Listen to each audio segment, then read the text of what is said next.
we had just gotten back from the grocery, and we were kind of cleaning up the kitchen, and there was this old like grapefruit that it was like beyond its like prime, you know.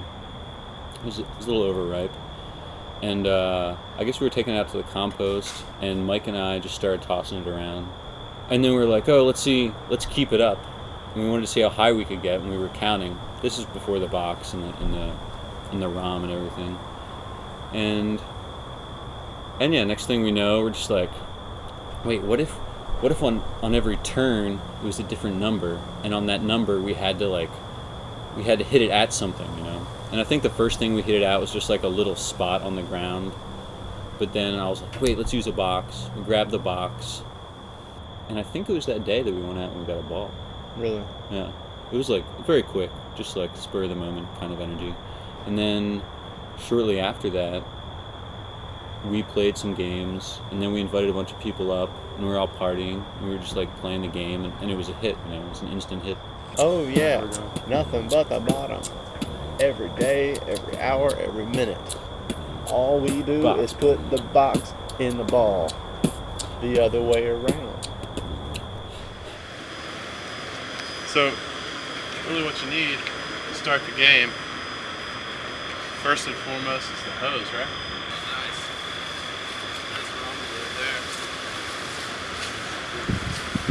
This is called the rhomboid.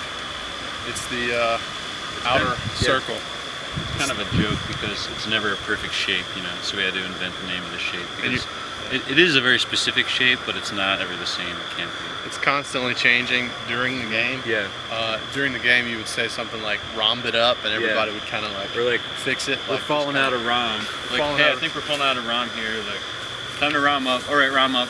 And everybody kind of just puts a foot in and, you know, kind of does like this. Yeah, everyone. Make sure it's nice and circular. Yeah. You want to keep a rhomboid is essentially a circle. It is a circle. This is kind of that's probably a good size for, say, a 2 to 3 man rhomboid. Yeah. No, this is a good 3-man game. Like good players, yeah, rock this cool. If you want to talk about it in like turns, first turn, one person hits the ball in the box, and they say one. I think maybe, yeah. And then second turn, that's protocol. They hit it to someone else, and they hit it in the box, and they say two, and you just keep going until you've established this volley where everyone's watching the ball. Let's get the box in. Yeah, let's get the box.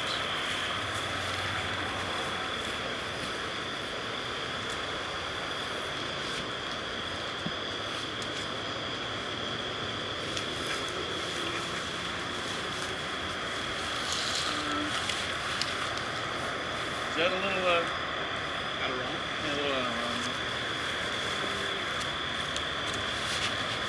So you want to put the box basically in the center of your rhomboid, like that right there. That's a little off. I think where it was. Yeah. This may be tough for the 2-man. Maybe we should get Jeff out here. You want to go grab him? I don't know. I mean, do you want to get us playing a little bit? I want to get Jeff. Okay. So this is the ball that you play with. Not a standard size Boxyball here, but we kind of had to make some changes because they stopped selling the balls. What you usually do is you go to Fiesta.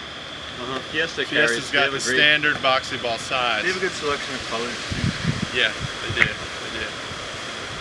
But yes, this will work. Yeah, this will work. It's a little tiny, and it's a windy night too. It is a windy night. It's gonna be a tough game. We're just gonna go through a couple of rounds.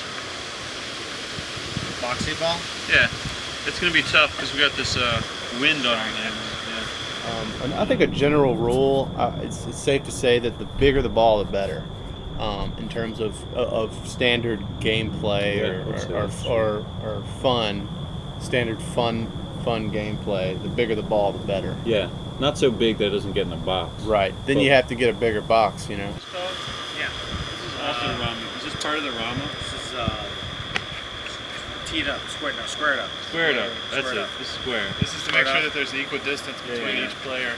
Punch, release. It's a little more necessary when you have a lot of players. Yeah.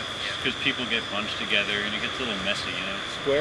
Squaring up is half it's half a technical thing and half like a psychological thing. You all extend, which is kind of a chi thing. It kind of just raises awareness of your space, and then up goes the ball, and you sink it. So I'm gonna start on 1. That's 1. That's 1. And then Rotate. Yeah, that's right. every time that ball lands in that box, we rotate positions to keep it fair. Get it started. 1. There it is. Yeah, we got it. There. So that was 2. That was 2. 1. 2. So that shot there, I don't know how much you got of it, but it's really important that I didn't step in the circle before I touched the ball. You have to stay on the outside of the run. Yeah. You can dive midair, whack it in as long as Yeah, your you feet can are land touching. after you hit the ball. You can hit the ground. I mean, yeah, the last time we did played good. an official boxing game was probably last July, so it's been months. So yeah, we're pretty out of practice, I would say. Yeah, but I mean, your back's been bothering My me. back's out. I was there. I mean, I was ready. That said, I thought Matt, handled himself really well out there. Jeff put on some weight. Jeff has been overweight. I could have. Plus, he's got a lot going on. Yeah, And we he's- kind of just grabbed him out of his room. His head wasn't there. He just wanted to get to 10 and get it over with. Yeah. That's not how we It's like not to what- play. It's not what it's about.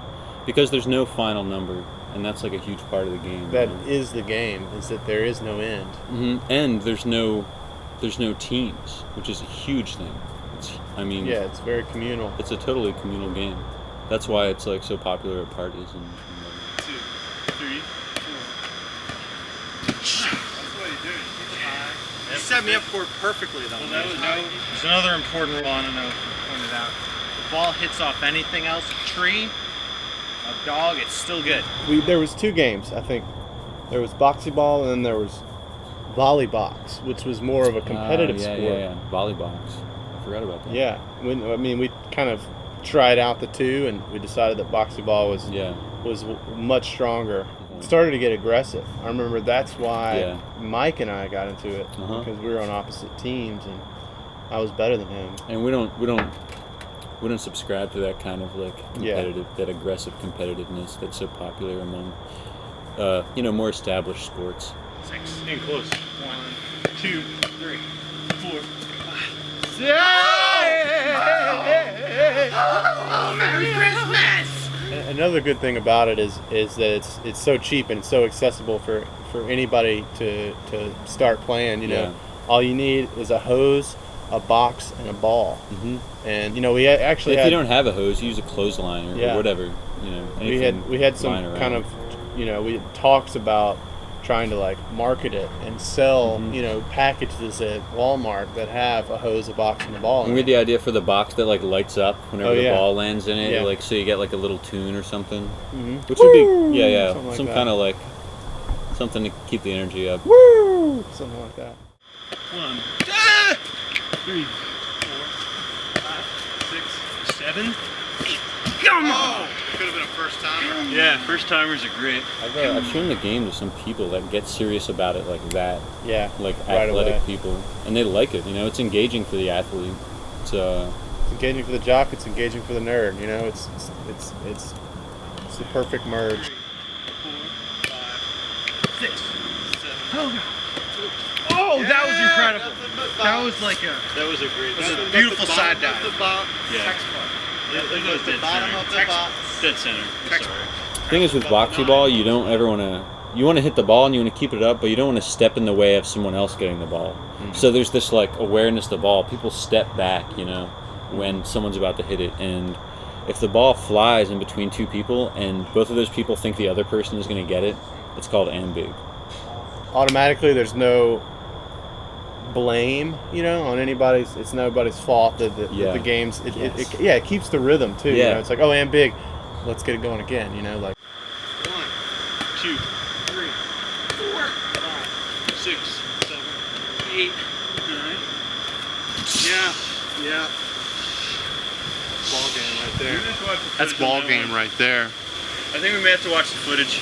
I want people to play it all the time.